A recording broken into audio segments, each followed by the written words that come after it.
நேயர்களுக்கு வணக்கம். இந்த நேர்காணலில் ஊடகவியலாளர் ஒப்பீனியன் தமிழ் யாசிர் அவர்கள் இணைந்திருக்கிறார். அவரோடு பேசலாம். வணக்கம். வணக்கம். 4 நாட்களாக முதலமைச்சருடைய போட்டோவோ விஷுவலோ எதுவுமே பார்க்காம இருந்தோம். இன்னைக்கு பாத்தீங்கன்னா தலைமைச் செயலகம் வந்திருக்கிறதாக போட்டோவை பார்க்க முடிஞ்சது. இதுக்கு நடுவுல பாத்தீங்கன்னா அவர் இடம் மாற போறாரு. ஆபீஸ நாமக்கல் கவிஞர் மாளிகையில 10வது மாடியில கடலை பார்த்த மாதிரி அங்க அவங்களுடைய சேம்பர் அமைவு இருக்கிறது, அதுக்கான வேலைகள் போயிட்டு இருக்குன்னு சொல்லி அது தொடர்பான வீடியோக்கள் தான் வந்துட்டு இருக்கு அப்படின்னு பார்த்தோம். இந்த செய்தியை குறிப்பிட்டு சிபிஐ உடைய சுப்பராயன் அவர்கள் பேசும்போது இது தண்ட செலவு அப்படிங்கிற வார்த்தையை குறிப்பிட்டு பேசுறாரு. வருவாயை பெருக்க வேண்டிய தேவை இருக்கும்போது வீண் செலவுகள் எதுக்கு பண்ணிட்டு இருக்கீங்க, இடிப்பாறை இல்ல ஏமரா மன்னன் அப்படிங்கிற விஷயத்தெல்லாம் குறிப்பிட்டு பேசுறாரு. இப்போ சொந்த கூட்டணிக்குள்ள இருந்து இந்த மாதிரியான விமர்சனம் வர்றதுல எப்படி பார்க்கலாம் நம்ம? அதாவது 6 மாத காலம் விஜய் ஆட்சியை விமர்சனம் பண்ணக்கூடாது, அவங்களுக்கு ஒரு 6 மாதம் டைம் கொடுங்க அப்படின்னு சொல்லி எந்த கட்சிகள் எல்லாம் சொன்னதோ, இன்னைக்கு அந்த கட்சிகள் எல்லாம் பாத்தீங்கன்னா 2.5 மாசம் கூட தாங்க முடியாம விஜய் ஆட்சியின் மீது விமர்சனங்களை வைக்க ஆரம்பிச்சிட்டாங்க. திமுகவை பார்த்து டைம் சொன்ன கட்சிகள் அத்தனையுமே இன்னைக்கு அவங்களே டைமை மீறி விமர்சனம் வைக்கக்கூடிய கட்டாயத்திற்கு தள்ளப்பட்டிருக்கிறாங்க. அவங்க வைத்த விமர்சனம் என்பது நியாயமான விமர்சனம் தான்.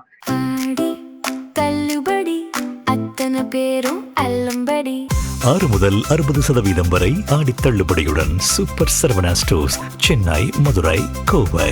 ஏன்னா சிஎம் ஆபீஸை பொறுத்த வரைக்கும் புனித ஜார்ஜ் கோட்டையில இருக்கக்கூடிய முதல் மாடியில இருக்கும். அது காலங்காலமாக எல்லா முதலமைச்சரும் பயன்படுத்தக்கூடிய ஒரு அறை. அது பக்கத்திலேயே பாத்தீங்கன்னா அமைச்சர்களுக்கென்று தனித்தனி அறைகள் இருக்கும்.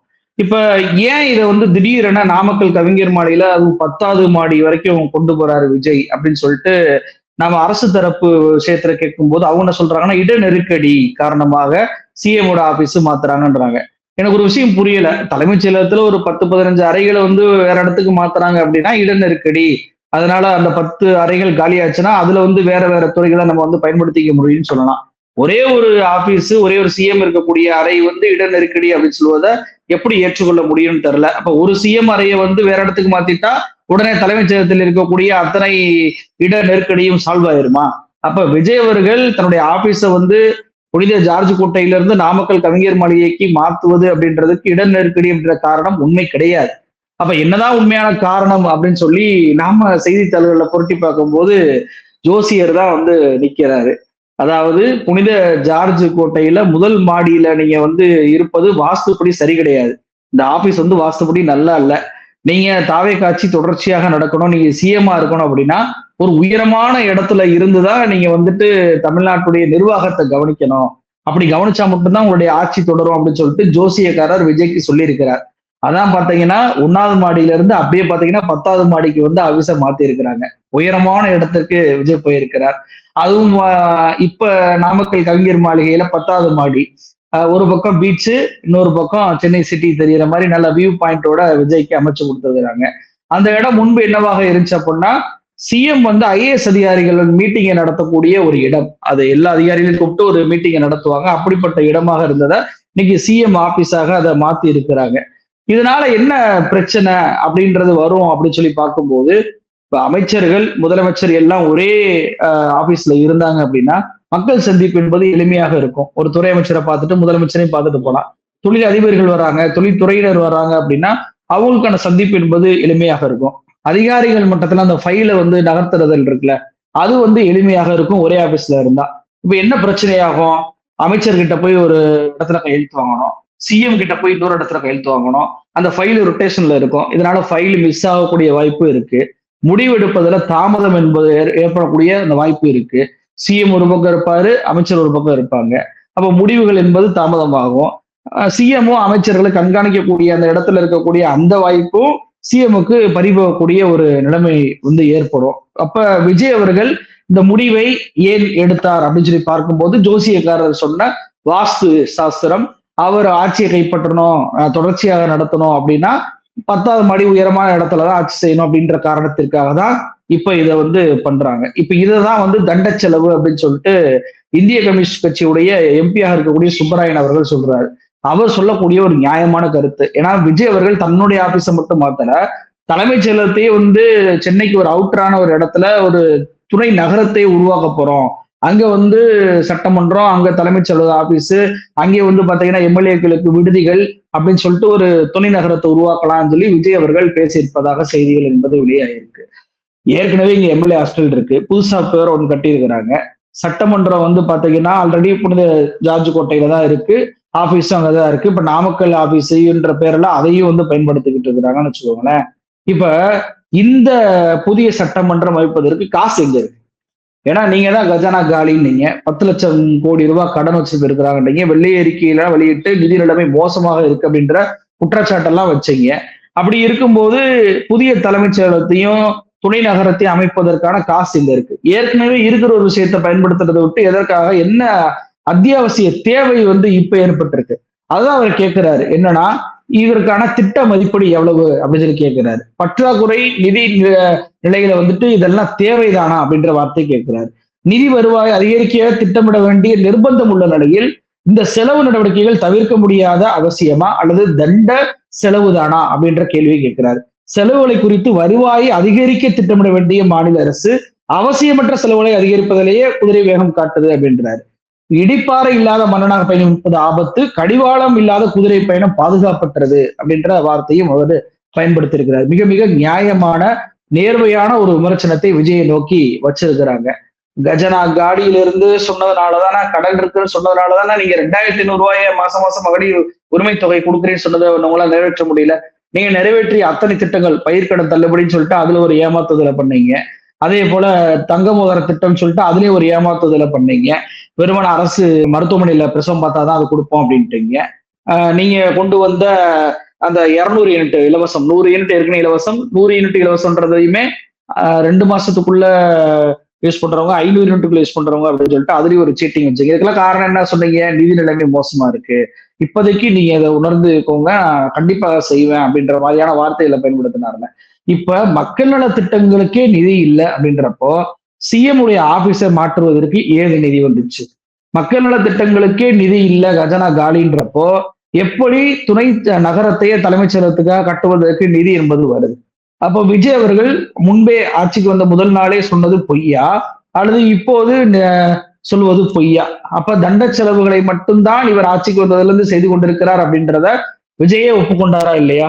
ஏற்கனவே தமிழ்நாட்டுல வந்துட்டு 3வது இடத்துக்கு தள்ளப்பட்டிருக்கு தொழில் தொடங்கக்கூடிய மாநிலங்கள்ல. ஸ்டாலின் அவர்கள் இருந்த வரைக்கும் நம்பர் 1ல இருந்தது 3வது இடமாக மாறி இருக்கு. அப்ப புதிதாக ஏதாவது ஒரே ஒரு முதலீடை கொண்டு வந்து தமிழ்நாட்டுக்கு ஒரு வருவாயை நான் பெருக்கி இருக்கேன் அப்படின்னு சொல்லிட்டு இந்த 2.5 மாத காலத்துல விஜய் அவர்களால ஏதாவது ஒரு பாயிண்ட் சொல்லி காட்ட முடியுமா? புதிதாக முதலீடுகள் என்பது வரல, புதிதாக வேலை வாய்ப்புகள் உருவாகல, வேலை வாய்ப்புகள் உருவானா தனிநபர் வருமானம் உருவாகும், பொருளாதார முன்னேற்றம் அடையும், உள்நாட்டு உற்பத்தி வந்து அதிகமாகும். இது எதையுமே செய்யாம விஜய் அவர்கள் தன்னுடைய ஆபீஸ் சேரை மாத்துறாரு, தன்னுடைய ஆபீஸ வந்து மாத்துறாரு, இப்ப தலைமைச் செயலகத்தையே மாத்த போறேன் அப்படின்றாரு. ஏற்கனவே குயின்ஸ் மேரி காலேஜ் வளாகத்துலதான் ஜெயலலிதா அவர்கள் தலைமைச் செயலகத்தை மாத்தலாம்னு சொல்லி முடிவெடுத்தப்போ அது வந்து எதிர்ப்புனால கைவிடப்பட்டுச்சு. 2010 ஓமந்தூரா தோட்டத்துல ஒரு புதிய தலைமைச் செயலக கட்டத்தையே கலைஞர் அவர்கள் வந்து திறந்து வச்சாரு. ஆனா அதை ஜெயலலிதா அவர்கள் மருத்துவமனையாக மாத்திட்டாங்க. இப்ப இதெல்லாம் போக இப்ப விஜய் அவர்கள் வந்திருக்கிறார். விஜய்க்கு கூட்டணி கட்சியே இப்ப எதிர்ப்பு தெரிவிக்கிறாங்க. முன்னுக்கு பின் முரணாக பேசுறீங்களா, எதுக்காக தண்ட செலவு பண்றீங்க அப்படின்ற ஒரே வார்த்தையில் விஜயுடைய பொய்யை இந்திய கம்யூனிஸ்ட் கட்சியை எக்ஸ்போஸ் பண்ணியிருக்கு அப்படின்றதான் இந்த செய்தியிலிருந்து நம்மளால பார்க்கக்கூடிய ஒரு தகவலாக இருக்கு. சிபிஐல இருந்து இந்த கருத்து தெரிவிச்சிருக்காங்கன்னா அடுத்து கனகராஜ் சிபிஎம்ல இருக்கக்கூடியவர் வந்து காவல் மரணங்களை குறிப்பிட்டு பேசியிருக்கிறாரு. விஜய் வந்து ஆட்சிக்கு வந்ததுல இருந்தே காவல்துறையினர் தன்னிச்சையாக அவங்க வந்து காட்டாற்று போல செயல்படுகிறார்கள் அப்படிங்கிற விஷயத்தை குறிப்பிட்டாரு. இன்னொரு பக்கம் பார்க்கும்போது ஆளுநர் ஷானவாஸ் அவர்கள் வந்து பாஜக தான் மறைமுகமாக ஆள்கிறது அப்படின்னு சொல்லி அவர் ஒரு கருத்தை முன்வைக்கிறாரு. அப்ப கூட்டணிக்குள்ள இருக்கிறவங்களே இந்த மாதிரியான கருத்தை வெளியிடுறதை எப்படி பார்க்கலாம்? இன்னொரு பக்கம் பார்க்கும்போது இதெல்லாமே தனிநபர் கருத்து தான், கட்சிகளோட கருத்து கிடையாது அப்படிங்கிற பார்வை முன்வைக்கப்படுது. எப்படி பாக்குறீங்க? இது 100க்கு 100 உண்மைதான். ஏன்னா சிபிஎம் கட்சியுடைய எம்பியா இருக்கக்கூடிய சு வெங்கடேசன் அவர்கள் காவல்துறை வந்து நீட் தேர்வுக்கு எதிராக போராடிய ஒரு மாணவனை, அதாவது சிபிஎம் கட்சியுடைய எஸ்எஃப்ஐ ஸ்டூடெண்டா சரமாரியா தாக்கியிருக்கிறாங்க. அவர் ரொம்ப அடிபட்டு போய் அரசு ராஜாஜி மருத்துவமனையில சிகிச்சை பெற்றுட்டு வர்றாரு. அவரை போய் பாக்குறாரு சு வெங்கடேசன் வந்து, சண்முகம் தோழர் எல்லாரும் போய் பாக்குறாங்க. பார்த்துட்டு மறுநொடியே சு வெங்கடேசன் எங்க போறாரு அப்படின்னா தாவேக கூட்டணி நடத்தக்கூடிய பொதுக்கூட்டத்துல போய் கலந்துகிட்டு விஜயை புகழக்கூடிய விஷயத்த செய்யறாரு. எவ்வளவு பெரிய முன்னுக்கு பின் முரண் பாருங்க. இங்கே கனகராஜ் தோழர் போன்றவர்கள், ஆளூர் ஷானவாஸ் போன்றவர்கள், சுப்பராயன் போன்றவர்கள் கொள்கை அடிப்படையில் குரல்களை கொடுத்துக்கிட்டு இருக்கிறாங்க. ஆனா அந்த கட்சியில் தலைமை பொறுப்பில் இருப்பவர்களாகட்டும், இன்ன பிற நபர்களாக இருக்கட்டும், விஜய்க்கு துதிபாடுவதை மட்டுமே தான் செஞ்சுக்கிட்டு இருக்கிறாங்க. இப்ப காவல்துறை கட்டுப்பாடற்று நடக்கிறது அப்படின்றது எல்லோருமே கண்கூடமாக இந்த நீட் தேர்வுக்கு எதிரான போராட்டத்திலே பார்த்தோம். பாதிக்கப்பட்டது 90% எஸ்எஃப்ஐ மாணவர்களும் டிஒஎஃப்ஐ மாணவர்களும் ஏஎஸ்எஃப் மாணவர்களும் தான். ஆனா கம்யூனிஸ்ட் கட்சிகளோட எதிர்ப்பு என்பது காவல்துறை அதிகாரிகள் எதிர்ப்போடு நின்று வருகிறது. தாவேக அரசு தான் இதை செய்கிறது, விஜய் இதை கட்டுப்படுத்த வேண்டும், மௌனமாக இருக்கக்கூடாது என்று கனகராஜ் தோழரை போல சண்முகம் அவர்கள் கேட்டாரா அப்படின்னு சொல்லி கேட்டா இல்ல. அதே போல இங்க இந்த பக்கம் வந்து விசிகாவுடைய முதன்மை செயலராக இருக்கக்கூடிய ஆலூர் சானவாஸ் அவர்கள் தமிழ்நாட்டுல பாஜக தான் மறைமுகமா ஆளுகிறது அப்படின்றாரு. ஆனா இன்னொரு பக்கம் அப்படியே அமைச்சராக இருக்கக்கூடிய வன்னியரசுக்கு நீங்க போயிட்டீங்க அப்படின்னா ஜனநாயகன் படத்துல பெரியார், அம்பேத்கர், மார்க்ஸ் கருத்துக்கள் எல்லாம் இருக்கு அப்படின்னு சொல்லிட்டு ஜனநாயகன் படத்துக்கு முட்டுக் கொடுக்கக்கூடிய அளவுக்கு அவர் வந்து மாறி போவதை பார்க்க முடியுது. அப்போ இந்த தமிழ்நாட்டுல திமுகவோட கூட்டணியில இருந்த வரைக்கும் கட்டுப்பாடு, ஜனநாயகம், கொள்கை அப்படின்ற இந்த கட்சிகள் இப்ப தாவேகா பக்கம் போனதுல இருந்து அவங்க கட்சிக்குள்ளேயே சலசலப்பு, அவங்க கட்சிக்குள்ளேயே கொள்கை தடுமாற்றம் அனைத்தையுமே நம்மளால பார்க்க முடியுது. திமுகவிடமிருந்து வெளியேறிய பிறகு பாதிப்பை சந்திச்ச கட்சிகள் அப்படின்னா இவங்கதான். கூட்டணி ஆட்சி வேணும், ஆட்சியில் பங்கு, அதிகாரத்தில் பங்கு வேணும் அப்படின்னு சொல்லி கேட்டாங்க. ஆனா இங்க காங்கிரஸ் உடைய அமைச்சர் யாரு, நம்ம விஸ்வநாதன் அவர்கள் விஜய் ரசிகராகவே மாறி போயிட்டாரு. அவர் வந்து குத்து பாடல்கள்லாம் டான்ஸ் ஆடுறாரு. நான் ஆளுநரை எதிர்க்க மாட்டோன்றாரு. எது பாஜக நியமித்து ஆளுநரை எதிர்க்க மாட்டாராம். ஆனா காங்கிரஸ் ஆளுநர் மாளிகையை எதிர்த்து தான் விஜய் ஆட்சி கொண்டு வரணும்னா போராட்டம் பண்ண கட்சி. அப்ப இந்த அமைச்சர் இப்ப காலி ஆயிட்டாரா? அடுத்து வன்னியரசு திருமாவளவன் அவர்கள் ஆதி திராவிட துறைய சமூக நலத்துறையாக, நீதித்துறையாக மாத்தினது தப்புன்றாரு. ஆனா அவர் அதெல்லாம் மாத்தினது சரிதான் அப்படின்னு சொல்லிட்டு பேசினவர் தான் இப்ப ஜனநாயகன் படம் வரைக்கும் முட்டு கொடுக்கக்கூடிய அளவுக்கு வன்னியரசும் போயிட்டாரு.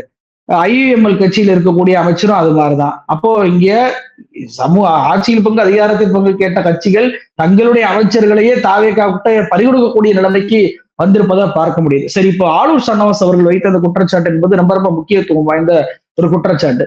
பாஜக தான் மறைமுகமாக ஆள்கிறது அப்படின்றதற்கு என்ன ஆதாரத்தை சொல்றாரு அப்படின்னா, தலைமைச் செயலராக இருக்கக்கூடிய சாய்குமார் ஐஎஸ் உடைய பதவி நீட்டிப்பு பண்ணியிருக்கிறாங்க. இது எப்படி வந்து தேர்தல் ஆணையம் நியமித்த ஒருவருடைய பதவி நீட்டிப்பை எப்படி இவர் பண்றாரு, எங்களுக்கு சந்தேகமா இருக்கு அப்படின்னு சொல்லி கேட்டிருக்கிறாரு. இது வந்து சரியான ஒரு நியாயமான கேள்வி. ஏன்னா தேர்தல் ஆணையம் தான் இந்த சாய்குமார் ஐஏஎஸ் ஏற்கனவே இருந்த முருகானந்தம் அப்படின்ற ஐஏஎஸ் அதிகாரியை மாத்தி 8/4/2026 தேர்தலுக்கு 15 நாளைக்கு முன்னாடி மாத்துறாங்க. தமிழ்நாட்டு தேர்தலை பொறுத்த வரைக்கும் தலைமைச் செயலரை மாற்றியதாக வரலாறே கிடையாது. நமக்கு மாத்துறாங்க, நம்மோடு மட்டும் நிற்கவில்லை, மேற்கு வங்கத்தில் இருக்கக்கூடிய தலைமைச் செயலரை மாத்துறாங்க.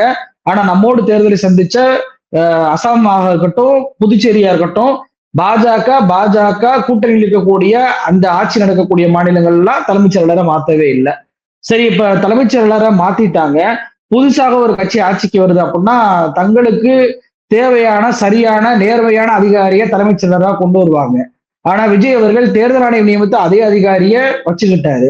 சரி, அவருடைய பணிக்காலம் என்பது இப்ப ஆகஸ்ட் 31 முடிய போகுது. அந்த 31 முடிந்து வேற ஒரு தலைமைச் செயலரை கொண்டு வருவாருன்னு பார்த்தா விஜய் அவர்கள் என்ன பண்றாரு, கடந்த ஜூன் 3 ஒன்றிய அரசுக்கு ஒரு கடிதத்தை அனுப்புறாரு. அதுல என்ன குறிப்பிடுறாரு, சாய்குமார் ஐஏஎஸ் உடைய பதவிக்காலத்தை மேலும் 6 மாதம் நீட்டி கொடுக்க வேண்டும் என்று கேட்கிறார். இத ஒன்றிய பாஜக அரசு, அதாவது மோடிக்கு டைரக்டா கீழே இருக்கக்கூடிய துறையான department of personnel and training, இந்த துறை அவங்க என்ன பண்றாங்கன்னா all India service rules 1958 rule number 16 உட்பிரிவு 1 பயன்படுத்தி 6 மாத காலம் நீட்டித்து கொடுக்குறோம் அப்படின்னு சொல்லிட்டு 15/7/2026 ஒரு கடிதத்தை தமிழ்நாடு அரசுக்கு அனுப்பி வைக்கிறாங்க. அப்ப சாய்குமாருடைய அந்த பதவிக்காலம் என்பது விஜய் கேட்கிறார், ஒன்றிய அரசு அதுக்கு ஒப்புதல் கொடுப்பதை பார்க்க முடியுது. தமிழ்நாடு மட்டுமல்ல, பாஜக ஆளக்கூடிய மேற்கு வங்கத்திலும் 6 மாசம் எக்ஸ்டென்ஷன் நடந்திருக்கு சீஃப் செக்ரட்டரிக்கு. பாஜக ஆளக்கூடிய ஹரியானாவிலும் 6 மாசம் எக்ஸ்டென்ஷன் நடந்திருக்கு சீஃப் செக்ரட்டரிக்கு. பாஜக ஆளக்கூடிய மாநிலம், தாவேக ஆளக்கூடிய மாநிலங்களை மட்டும் சீஃப் செக்ரட்டரியோடைய அந்த எக்ஸ்டென்ஷன் நடந்திருப்பதை பார்க்க முடியுது. எனக்கு என்ன கேள்வி வருதுன்னா, இந்த சாய்குமார் ஐஏஎஸ் இவர் வந்து எடப்பாடி பழனிசாமி ஆட்சி காலத்துல தனிச் செயலராக இருந்தவர். எடப்பாடி பழனிசாமியுடைய ஆட்சி 2017 2021 அது பியூர் பாஜகவுடைய ஆட்சி, பாஜக தான் இயக்குச்சு. அப்ப இப்பவும் பாஜக தான் இயக்குறதுனாலதான் அந்த சாய்குமார் ஐஏஎஸ் தொடர்கிறாரா, பாஜகவுடைய ஆட்சியாக இருப்பதனாலதான் தலைமைச் செயலராக விஜய்க்கு இருக்கிறாரா அப்படின்ற கேள்வி வருது. இவர் மட்டுமல்ல, 2017-21 எடப்பாடி ஆட்சி காலத்துல அரசுடைய தலைமை வழக்கறிஞராக இருந்தவர் விஜய் நாராயணன். அதே விஜய் நாராயணன் தான் இப்போதும் விஜய் ஆட்சியில வந்துட்டு தலைமை அரசு வழக்கறிஞராக இருக்கிறார். அப்போ 2017-21 தான் 2026 பின்பு பாஜகவுடைய ஆட்சியில் இருந்த அதிகாரிகள் அத்தனை பேருமே மீண்டும் வரவழைக்கப்பட்டிருக்கிறாங்க. ஒரே ஒரு டிஃபரன்ஸ், எடப்பாடிக்கு பதில் விஜய். இதுல ரொம்ப கொடுமை என்ன, இந்த ஜனநாயகன் படத்திற்கு தலைமைச் செயலர் அவரோட குடும்பத்தோட விஜய் போய் பார்க்கிறாரு சேர்ந்து. சிஎம் வந்து படத்தை பார்த்துக்கிறாங்க, முந்தைய காலங்கள்ல அதை நம்ம பார்த்திருக்கோம். ஆனா தலைமைச் செயலர் குடும்பத்தோட கூட்டிட்டு போயிட்டு சிஎம்மோட சேர்ந்து படம் பார்க்கறதுலாம் இதான் முதன்முறை. அப்ப அந்த அளவுக்கு தேர்தல் ஆணையம் நியமித்த ஒரு அதிகாரி எப்படி விஜய்க்கு மிக நெருக்கமாக இருக்கிறார்? அப்ப கேள்வி வந்து எழுதல ஷானவாஸ் எழுப்பக்கூடிய அந்த கேள்வி என்பது நியாயமானதா இல்லையா? அப்போ இந்த சாய்குமார் ஐஏஎஸ் உடைய பதவி நீட்டிப்பாக இருக்கட்டும், இவரை மாற்றாமல் இருக்கக்கூடிய விஷயமாக இருக்கட்டும், பாஜக தான் மறைமுகமாக தமிழ்நாட்டை ஆள்கிறது அப்படின்ற அந்த கேள்வி என்பது ஷானவாஸ் எழுப்பக்கூடிய அந்த கேள்வி மிக மிக நியாயமானதாக சரியானதாக இருக்கு. வெறும் இதுல மட்டும் இல்ல, ஆளுநர் விஷயத்தை நீங்க எடுத்துட்டாலும் அதுலயுமே இப்ப மனோன்மணியம் சுந்தரனா காலேஜ்ல வந்துட்டு பல்கலைக்கழகத்துல 3வதாக தான் தமிழ் தாய் வாழ்த்து பாடப்படும், முதல்ல வந்தே மாதம் தான் பாடப்படும் சொல்லிட்டு துணைவேந்தர் அறிவிப்பு பண்றாரு. ஏன்னா எங்களை இல்லாட்டி ஆளுநர் வந்து கட்டளை இருக்கிறாரு, இல்லைன்னா நடவடிக்கை எடுப்போம் இருக்கிறாருன்றாங்க. இது வரைக்கும் தாவேகா சார்பாக ஏதாவது ஒரு மறிப்பு விஷயம் அதுல வந்து வந்துச்சா? இதே மாதிரிதானே ரவி அவர்கள் ஊட்டியில துணைவேந்தர் மாநாடு நடத்தும் போது ஸ்டாலின் அவர்கள் யாரும் போகக்கூடாதுன்னு சொல்லிட்டு சென்னையில ஒரு மாநாடு நடத்தினாரு, அத்தனை பேர் சென்னைக்கு தான் போனாங்க, துணைவேந்தர் மாநாடு கேன்சல் ஆச்சு. அது மாதிரி துணைவேந்தர்களுக்கு உங்களால ஏன் கட்டளை போட முடியல? ஆளுநருக்கு நீங்க சட்டமன்ற மரபையும் மாத்துறீங்க, வந்தே மாதரத்தையும் மாத்தி கொடுத்தீங்க, பட்ஜெட் அறிவிப்பு ஆளுநர் சொன்ன தேதியில் நடக்கும் அப்படின்னு சொல்லிட்டு வெக்கமே இல்லாம சட்டமன்ற அந்த குறிப்பேட்டுல அறிக்கையில நீங்க ஆளுநர் நாள் குறிச்சதுலதான் நடைபெறும் அப்படின்றத நீங்க சுட்டிக்காட்டி வெளியிடுறீங்க. மேகதாது விஷயத்தில் எடுத்துக்கிட்டா நீங்க அப்படியே பேச்சுவார்த்தை பண்ண போறோம், நாங்க வந்து காங்கிரஸ் உடைய கர்நாடக அரசிட்ட பேச போறோம் அப்படின்றீங்க. இது பேச்சுவார்த்தை என்பது இருதரப்பு பிரச்சனையாக மாறிடாதா? அது வந்து நம்ம என்ன பிரச்சனை பண்ணோம்? உச்ச நீதிமன்றத்திற்கு போனா கர்நாடக அரசு நாங்க பேச்சுவார்த்தை பண்ணிட்டு இருக்கிறோம், நாங்க பேச்சுவார்த்தையில தீர்வு கண்டுக்கிறோம் அப்படின்னு சொன்னாங்கன்னா என்ன பண்ண முடியும் உங்களால? பேச்சுவார்த்தை இன்று நேற்று முடியக்கூடிய ஒரு விஷயமா? காலம் தாழக்கூடிய ஒரு விஷயம் இல்லையா? இன்னைக்கு ஜூன் 12ஆம் தேதி திறக்கக்கூடிய மேட்டூர் அணை திறக்காம பயிர்கள்லாம் வாடி போய்கிட்டு இருக்கு. உடனடியாக வந்து தீர்வை கண்டுபிடிக்க வேண்டிய விஜய் அவர்கள் பேச்சுவார்த்தை பண்ண போறேன் அப்படின்றாரு. எல்லா விஷயத்திலையுமே கோவையில மெட்ரோ, மதுரை மெட்ரோ நிராகரிச்சாங்கல்ல, விஜய் அவர்கள் வாய் திறந்தாரா? நீட் தேர்வுக்கு எதிராக ஒன்றிய அரசுக்கு எதிராக போறாங்கன்னா இவர் கோவப்படுறாரு, மாணவர்களை கைது பண்றாரு. டெல்லியில மாணவர்கள் தாக்கப்பட்டா இருதரப்பு மோதல்ன்றாரு, விரும்பத்தகாத நிகழ்வு அப்படின்றாரு. டெல்லியிலையும் இப்ப நேம் பேஜ் எடுத்துட்டு காவல்துறை தாக்குறாங்க, தமிழ்நாட்டிலையும் நேம் பேஜ் எடுத்துட்டு காவல்துறை தாக்குறாங்க, இங்கேயும் மாணவர்களை கைது பண்றாங்க, அட்டாக் பண்றாங்க. கூட்டணி கட்சிகள் ஏதாவது கேட்டா ஒரு பதிலும் வர்றதில்ல. அங்க எப்படி தர்மேந்திர பிரதான் நீக்க முடியாது, அஸ்வினி வைஷ்ணவ் நீக்க முடியாதுன்னு சொல்லிட்டு மோடி அடம்பிடித்தாரோ அதே போலதான் இங்க சரத் என்ற அமைச்சரை நீக்க முடியாதுன்றாங்க. அதே போல வந்து கோயில் நிலத்தை திருடு போன அந்த இந்து சமய அறநிலைத்துறை அமைச்சரையும் இது பண்ண மாட்டீங்க. முஸ்லிம் பெயர்களை மட்டும் எப்படி பெயரழிப்பு பண்ணி அடையாளங்களை அழிப்புகிறாங்களோ பாஜக ஆட்சி, அதே மாதிரி இங்க ராணுவ திட்டமா இருக்கட்டும், கலைஞர் விடியல் பயணமா இருக்கட்டும், இப்போ வந்து பாத்தீங்கன்னா முதல்வருடைய அந்த காலை உணவு திட்டமா இருக்கட்டும், அத்தனை பேரையும் நீங்க மாத்தி அடையாள அழைப்பு பண்ணக்கூடிய வேலையில ஈடுபடுறீங்க. அப்படி டிட்டோவாக இருக்கு. பாஜக ஆட்சியில் எப்படி இருக்குமோ அதே மாதிரி தாவேக ஆட்சி இருக்கிறது. அப்போ பாஜகவையும் தாவேகாவையும், பாஜக யார் இயக்குறாங்க? RSS. அப்போ தாவேகாவையும் RSS தான் இயக்குறாங்களா? பார்ப்பன சமூகம் தான் இந்த பாஜகவை இயக்குது அப்படின்ற குற்றச்சாட்டு இருக்கும்போது தாவேகாவையும் அவங்க தான் இயக்குறாங்களா? அந்த ஒற்றை புள்ளியில தான் தாவேகா இந்த ஆட்சியை நடத்தி கொண்டிருக்கிறதா அப்படின்ற கேள்வியை இன்னைக்கு ஆளுநர் ஷானவாஸ் அவர்கள் எழுப்பி இருக்கிறார். ஒரே கேள்வியில விஜய் லாக் பண்ணியிருக்கிறார். இந்த கேள்விக்கு விசிகா தரப்புல இருந்து என்ன எதிர்வினை வரும்ன்றதை பத்தி 2வது பட்சம் தான். தாவேகா சார்பாக என்ன பதில் சொல்ல போறாங்க? ஏன் சாய்குமார் ஐஏஎஸ் உடைய பதவி நீட்டிப்பு நடந்தது என்பதற்கு தாவேகா சார்பாக ஒரு விளக்கம் கூட இது வரைக்கும் வரவே இல்லை அப்படின்றத கவனிக்க வேண்டிய ஒரு விஷயமாக இருக்கிறது. சோ நம்ம பாஜக கேட்டா எந்த பதிலும் வராதுல, அதே போலதான் இங்கேயும் இருக்கிறது. பொறுத்திருந்து பார்ப்போம். என்ன குட்டு அம்பலப்பட்டு போய்கிட்டே இருக்கிறது. 2.5 மாசத்துல இவ்வளவு விமர்சனம் அப்படின்னா 6 மாசத்துக்குள்ள கூட்டணியை நாங்க வந்து பகிரங்கமாக வெளியேறுகிறோம் என்று சொல்லக்கூடிய அளவுக்கு நிர்பந்தம் என்பது ஏற்படுமோ அந்த கூட்டணி கட்சிகளுக்கு அப்படின்ற பார்வைதான் என்னால வைக்க முடியும். நியமனத்தை பொறுத்த வரைக்கும் இப்போ விஜய் நாராயண் ஆகட்டும் இல்ல சாய்குமார் ஆகட்டும், இவங்க எல்லாருமே நியமிச்சுதானே உள்ள வராங்க. அவங்க பாட்டுக்கு அரசு என்ன சொல்லுதோ அதைப்படி செயல்பட போறாங்க. தன்னிச்சையா அவங்களோட ஒரு முடிவு எடுக்க முடியாது, தன்னிச்சையா ஒரு அறிவிப்பு வெளியிட முடியாது. எல்லாருமே எல்லா பிடியுமே முதலமைச்சர் கையிலயோ இல்ல அரசு கையில தானே இருக்குது. அவங்க நியமிச்சல என்ன தப்பு இருக்குன்ற ஒரு பார்வை இல்ல. அதிகாரிகளுடைய ஆட்சி நடக்குது அப்படின்றதான் விஜய் ஆட்சியின் மீது வைக்கப்படக்கூடிய குற்றச்சாட்டு. நீங்க எடப்பாடி பழனிசாமி அவருடைய ஆட்சி காலத்துல கிரிஜா வைத்தியநாதன் தான் தலைமைச் செயலராக இருந்தார். அவர்தான் இந்த அரசாங்கத்தை நடத்தி கொண்டிருக்கிறார், அவர்தான் இந்த பாஜக ஆட்சியை கொண்டு வந்து செயல்படுத்தி கொண்டிருக்கிறார் அப்படின்ற குற்றச்சாட்டு அவர் மீது வைக்கப்பட்டுச்சு. அவர் பதவி விலகணும், பதவியை நீக்கம் வரணும் அப்படின்ற பார்வைகள் எல்லாம் அவங்க வைக்கப்பட்டுச்சு. இப்ப அதிகாரிகள் என்ன பண்ணிடுவாங்க? கொடுக்குற வேலையை தானே செய்ய போறாங்க. அப்படின்னா எதற்காக 8/4/2026 தேர்தல் ஆணையம் தமிழ்நாட்டுடைய தலைமைச் செயலராக இருந்த முருகானந்தம் ஐஏஎஸ் அவர்களை மாத்தினாங்க? எதற்காக மாத்தணும்? மேற்கு வங்கத்துல ஏன் மாத்தணும்? அப்போ 2 மாநிலத்திலையும் மாத்தின கட்சி ஏன் அசாம்லயும் புதுச்சேரியிலையும் மாத்தவே இல்லை? அப்போ என்ன புரிஞ்சுக்கிற முடியுது? அரசாங்கத்துடைய செயல் திட்டங்கள், அதாவது மக்கள் நல திட்டங்கள்ல இருந்து பல்வேறு பணிகளை ஒரு தலைமைச் செயலர் வந்து ஃபாலோ பண்ணிட்டு இருக்காருன்னா இவர் மூலியமாகவே ஃபாலோ பண்ணா சரியாக இருக்கும் என்ற ஒரு அரசாங்கம் முடிவு எடுக்கும். அரசாங்கத்திற்கு இவர் சரியாக நபராக இருப்பார் அப்படின்ற பார்வையை வைப்பாங்க. அதனால அடிப்படையில வந்து கண்டினியூட்டி வந்து அந்த தலைமைச் செயலருக்கு நடக்கும். ஆனா இங்கே தலைமைச் செயலரை நியமிச்சது யாரு? தேர்தல் ஆணையம், அரசாங்கம் அல்ல. அரசாங்கம் ஒரு தலைமைச் செயலர் விஜய் வந்து ஒரு நியமிச்சு அவர் அவங்களுக்கு கண்டினியூட்டி கொடுத்துட்டே இருக்கிறார் அப்படின்னா அதுல எந்த பிரச்சனையும் இல்ல, சிக்கலும் இல்ல. அது ஆட்சிக்கு நெருக்கமாக இருக்கக்கூடிய ஐஏஎஸ் அதிகாரியை தான் தலைமைச் செயலராக வச்சுக்கிடுவாங்க. ஆனா பாஜக தேர்தல் ஆணையம் மூலமாக நியமித்த ஒரு ஆளை தொடர்ச்சியாக விஜய் அவர்கள் வைத்துக் கொண்டே போவது ஏன்? அவரே ரிட்டையர்ட் ஆகுறாருல, அதன் பின்பு உங்களுக்கு அதிகாரிகளே இல்லையா? ஏன் வந்து அந்த அதிகாரி நியமிக்க மாட்டீங்க? இப்ப அந்த அதிகாரிகளுக்கு அந்த தலைமைச் செயலர் பொறுப்புக்கு வர வேண்டிய கூடிய லிஸ்ட்ல இருக்கக்கூடிய அதிகாரிகளுடைய அந்த பதவிக்காலம் என்பது பறிபோகுதா இல்லையா? இப்ப ஹரியானால சொன்னேன், இந்த மாதிரி வந்து தலைமைச் செயலருக்கு வந்து பணி நீட்டிப்பு பண்ணியிருக்கிறாங்க அப்படின்னு சொல்லிட்டு. அவர் பேர் என்ன பார்த்தா அனுராக் ரஸ்தோகி. அவர் வந்து பதவி நீட்டிப்பு பண்ணதுனால, அதாவது ஜூன் 30, 2025 ரிட்டையர் ஆகுறாரு. ஆனா டிசம்பர் வரைக்கும் அவருக்கு பதவி நீட்டிப்பு பண்ணதுனால பாத்தீங்கன்னா சுமித்ரா மிஸ்ரா, சுதீர் ராஜ்பால் 2 அதிகாரிகள் அடுத்த தலைமைச் செயலர் அதிகாரியா வரக்கூடிய வாய்ப்பு உள்ளவர்களுடைய வாய்ப்பு என்பது பறிபோகுது. ஏன்னா அவங்களுமே பாத்தீங்கன்னா நவம்பர் 2026 ஜனவரி 2027 ரிட்டையர்மெண்ட் ஆகுறாங்க. அப்ப அவங்களுடைய வாய்ப்பு பறிக்கப்படுதுல. இது போன்ற அதிகாரிகள் வராமல் போவதற்காக தான் சாய்குமாரோடைய அந்த பணி வந்து நீட்டிக்கப்படுகிறதா, அல்லது தேர்தல் ஆணையம் நியமித்த ஆள் அவரை மாற்றக்கூடாது என்று ஒன்றிய பாஜக அரசு உத்தரவு பெற்றதன் அடிப்படையில் இந்த பணி வந்து நீட்டிப்பு பண்ணப்படுகிறதா? விஜய் லெட்டர் அனுப்பினோடனேயே வந்துட்டு உடனடியாக ஒப்புதல் கொடுக்குறீங்களே. விஜய் தானே கோவை மதுரை மெட்ரோவுக்கு லெட்டர் அனுப்புனாரு. விஜய் வந்து நீட் தேர்வை நீக்கணும் அப்படின்னு சொல்லிட்டு லெட்டர் அனுப்புனாரு. இலங்கையில வந்து தமிழக மீனவர்கள் தாக்கப்படுவதை கண்டிச்சு அதை வந்து விடுதலை பண்ணணும்னு சொல்லிட்டு விஜய் லெட்டர் அனுப்புனாரு. எந்த லெட்டருக்கும் பதில் தராத ஒன்றிய பாஜக அரசு விஜயுடைய அந்த சாய்குமார் ஐஎஸ் நீட்டிப்புக்கு மட்டும் ஒப்புதல் கொடுக்குது எப்படி? அப்ப தனக்கு தான் நியமித்த அதிகாரியை தானே நீட்டிப்பு பண்ணியிருக்கிறது பாஜக. வெறுமன பொம்மையாக விஜய் அவர்கள் பயன்படுத்தி இருக்கிறார். அப்ப இதுலதானே நமக்கு சந்தேகம் வருது. அப்ப அதிகாரிகளை வந்து அவங்க வேலையை தான் பார்ப்பாங்க, அப்படி எல்லாம் கடந்து இதுல சென்று விட முடியாது. அப்படி ஒரு முடிவு இருந்தால் சென்ற ஆட்சியில் இருந்த அதே அதிகாரிகளை தூக்கி அடிக்காம அதே பொறுப்புல வந்து பண்ணிட்டு இருக்க வேண்டியதான விஜய். ஏன் எல்லா அதிகாரிகளையும் மாத்தி இருக்கிறாரு? அருண் ஐபிஎஸ்ன்னு ஒருத்தர் இருந்தாரு, அவரை எந்தெந்த இடத்துக்கெல்லாம் மாற்றணுமோ அத்தனை இடத்துக்கு மாத்தினாங்க. அமுதா ஐஏஎஸ் இருந்தாங்க, அவங்கள வந்துட்டு இன்னைக்கு ரேஷன் கடை பார்க்கக்கூடிய ஒரு அதிகாரியாக மாத்திட்டாங்க.